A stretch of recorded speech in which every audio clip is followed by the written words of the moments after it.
It took less than a second. In that single moment you looked at that face, the court inside your mind was already in session. The judge took the bench, the verdict was delivered before any witnesses were heard, and the pen was broken. You don't know the person in front of you.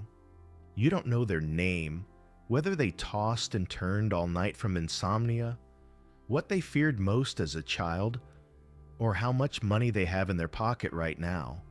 But you know, or at least you think you do.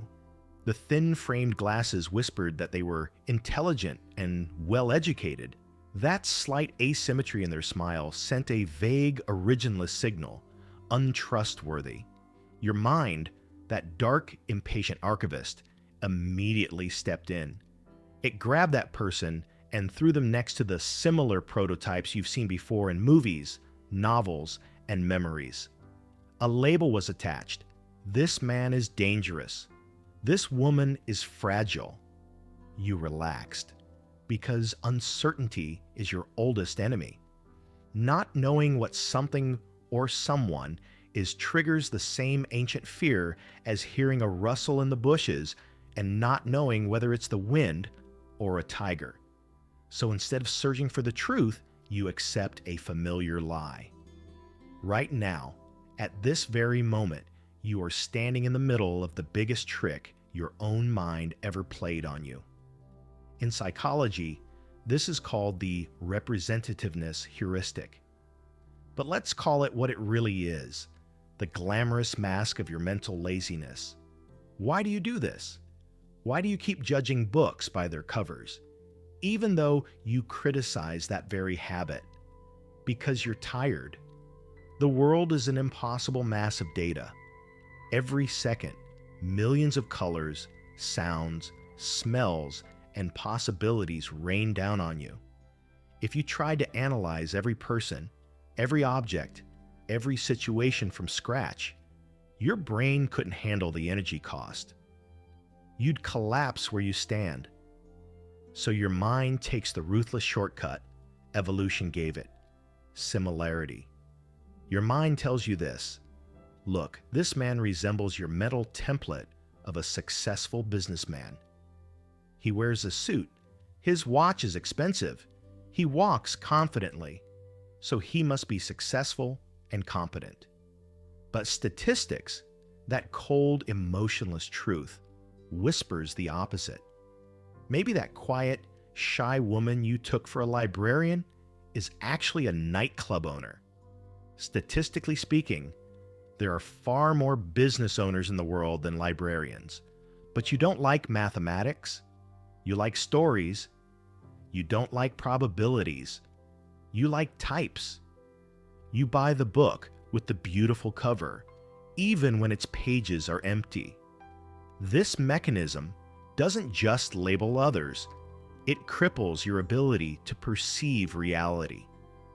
The more someone resembles a category in your mind, the more certain you become that they possess all the traits of that category. Think about it. That instant judgment of rebellious when you see someone with tattoos, or the automatic assumption of wisdom when you see someone elderly. These are not your thoughts. They are dusty templates stored in your mental warehouse, handed down to you by ancestors, culture, and media. You are not thinking, you're matching. Like a baby trying to fit shapes into the right holes, you try to force people, events, and emotions into the narrow geometric slots in your mind. And when they don't fit, you shave them down. You cut them. You reduce them. And this is where the tragedy begins. But there's another side to the coin, and this side will hurt more. You do the same thing to yourself. You design yourself as a cover. You dress, speak, and stand based on how you want to be perceived. Let them see me this way, you say. Let them think I'm intelligent, strong, happy. You decorate your cover so carefully that you forget what's written on the pages inside. You're terrified of being judged through the representativeness heuristic, yet at the same time, you depend on it. Because you know no one will take the time to read your complex, contradictory, sometimes dark, sometimes pathetic inner world. No one will open the book and read it line by line. So, just like the people you judge, you turn yourself into a type. That loneliness you feel deep down, the one that tightens your throat even in the middle of a crowd, that sense that no one truly knows me.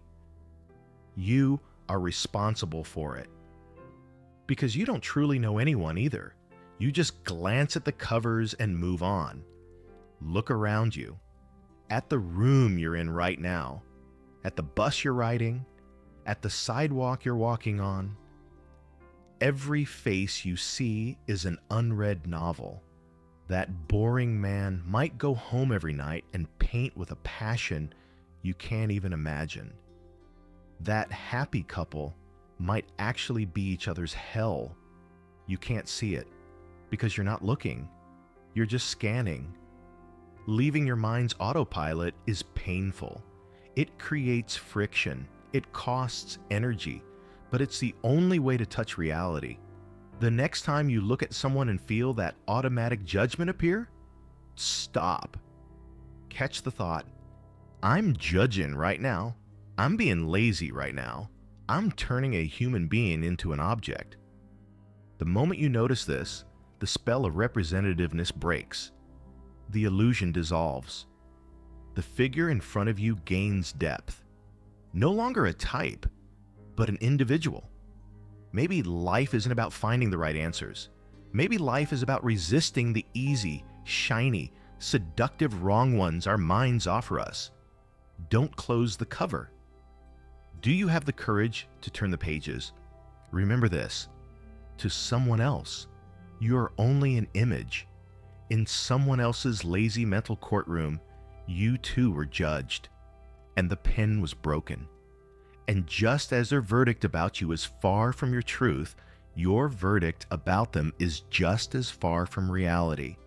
We are all victims of each other's ignorance.